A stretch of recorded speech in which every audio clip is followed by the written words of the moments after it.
पार्थनैवेह नामुत्र विनाशस्तस्य विद्यते न कल्याणकृत् कश्चित् दुर्गतिं तात गच्छति. Here Krishna is answering to Arjuna's question, and he states, O Partha, Arjuna's question was that a person who gives up the practice of who gives up material life to pursue spiritual life, but is unable to succeed in the pursuit of spiritual life, what happens to such a person? What happens to such a person? That was the question. It stretched over 3 verses, 37, 38, 39. And now Krishna is answering by stating that Partha, O Arjuna, naiveha namutra, naivaha nanamutra. Neither in this world nor in the next world. Iha or amutra. Neither in this or the next world. Vinashastasya vidyate. There will not be vinasha, there will not be destruction. Why? Nahi kalyana krit kaschet. That one who is engaged in kalyana krit kaschet, one who is engaged in auspicious work. Vinashastasya vidyate. Durgatim tat gacchati. Such a person will never get durgati. So, durgati is an inauspicious destination. Now, how exactly does this work? Arjuna's question was that if somebody practices material life, that normally is practicing material life. Now, material life at that time meant pious material life. The Bhagavad Gita is a part of the Mahabharata, where in Mahabharata, people are engaged in the practice of karma kanda, doing dharma so that they can, especially Kshatriya, so that they can attain heaven, Swarga. So, Partha naiveha namutra. So, Arjuna is going to say that Krishna says that Arjuna, you are thinking that the person who gives up karma kanda, that person is given karma kanda, so that person will not attain heaven. And in the next stages, that person will not attain earth also, because that person will not attain the spiritual world also, because person will not attain spiritual perfection. So what will happen? So Krishna replies that, so it seems as if he will lose in both in material life as well as spiritual life. So naiveha namutra vinashastasya vidyate. So neither in this world nor in the next world will the person be a loser. So Krishna says, so how is that going to happen? Krishna will explain that. First of all, we see here Krishna's tone is very reassuring. Partha naiveha namutra vinashastasya vidyate nahi kalyana krit kaschit durgatim tat gacchati. Tat means it's a very affectionate form of address. Arjuna, I love you, and with affection I will tell you this. Durgatim tat gacchati. The Arjuna, no durgati will come to such a person. And then he further explains exactly how that durgati will not come. And therein he states that actually the durgati comes because people in this world are caught in material sense gratification, and especially in irrational sense gratification, in irreligious sense gratification. And that is what causes suffering, that is what causes bondage, that is what causes illusion. And as a karmic consequence, there is immense suffering that results. So now, as compared to that, a person who is wanting to come out of material existence, give up the attachment and infatuation with matter, such a person, what happens? Such a person is kalyanakrit.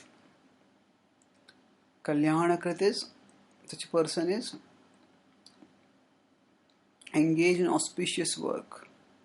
Kalyanakrit. And what is the auspicious work? Actually, to strive to come out of this material world is definitely auspicious. It is extremely, supremely auspicious.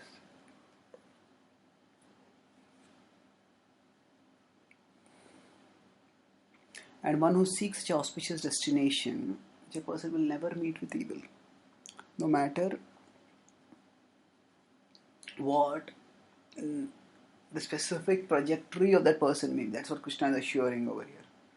So, in general, anybody who seeks seeks transcendence, something beyond matter, that person is engaged in auspicious work. So Krishna has talked about this in 5.2, and he said that Sannyasa karma yogascha nishreyasa kara ubhau. So both renunciation of work and engagement in work, both are favorable for nishreyas. Both help one to progress towards nishreyas. Nishreyas means liberation. So here Krishna states that the nishreyas, the long-term liberation, when somebody seeks that, whatever be the path, whether it be karma yoga, jnana yoga, ishtanga yoga, bhakti yoga, if one is seeking a goal beyond the material, that is auspicious. And it is such an auspicious goal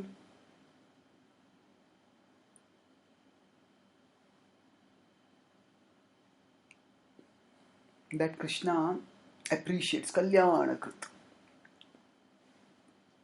So, from Arjuna's point of view, Durgati is that a person doesn't gain material things also, or doesn't gain spiritual things also. But Krishna says that actually, one who engages in auspicious work will never perish.